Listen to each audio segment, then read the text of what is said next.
Parce qu'on le voit, à chaque fois, c'est parce qu'il y a une vigilance citoyenne au départ, puis une organisation citoyenne, puis associative, qu'on peut obtenir gain de cause sur ces luttes. Évidemment, les personnalités politiques, les organisations politiques ont leur rôle à jouer, on le joue ici pleinement, et avec beaucoup de joie, parce que ça fait plaisir de se retrouver aussi, parce que on ne peut pas d'habitude se voir, en ces temps particulièrement confinés.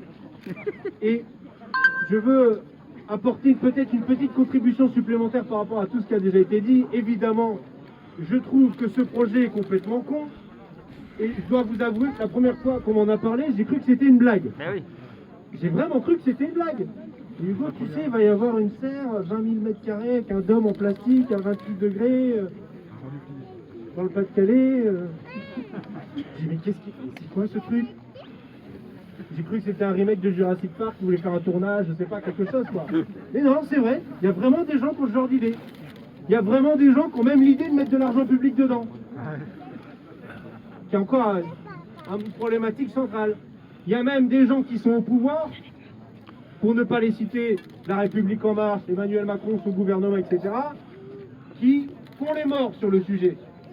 Moi, j'ai fait une question écrite au gouvernement à Madame Pompili.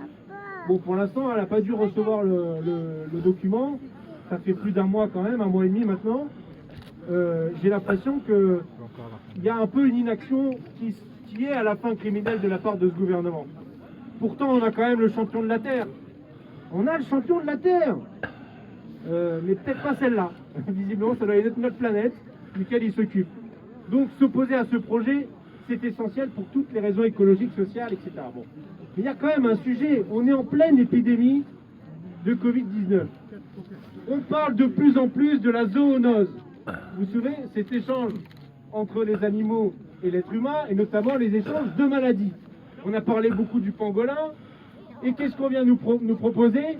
De mettre une serre tropicale en plein milieu du Pas-de-Calais. Mais qu'est-ce que c'est que ce machin?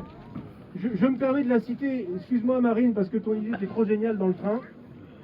Ah bah merde. Ah oui, je suis désolé, elle était trop géniale. C'est bien que tu me cites, c'est bien que tu me cites. J'aime les bons mots et les bonnes idées. Tu m'en feras grâce. Marine me disait dans le train, c'est comme si on proposait, en plein milieu de la forêt amazonienne, de faire une serre de 20 000 m² pour mettre des ch'tis, et une plage de sable fin, et des Welsh et du maroilles, et une brasserie évidemment, parce que vous connaissez mon affection pour la filière brassicole. Bref, non mais ça... Ils sont tombés sur la tête. Ils sont tombés sur la tête. Donc s'il y a un message qu'on peut donner ici, et que je peux donner ici avec cette écharpe bleu, blanc, rouge que j'ai là, c'est au gouvernement, à Emmanuel Macron. Arrêtez ce projet. Vous ne pouvez pas nous proposer d'un côté un référendum sur le climat pour modifier la charte de l'environnement et le mettre dans la Constitution, et en même temps valider ce genre de délire. Ce n'est pas possible. Soyez conséquents. Madame Pompili, Monsieur Macron, Monsieur Castex, il est temps que vous agissiez et de faire arrêter tout ce cirque. Merci pour votre écoute, et à la fin, c'est nous qu'on va gagner.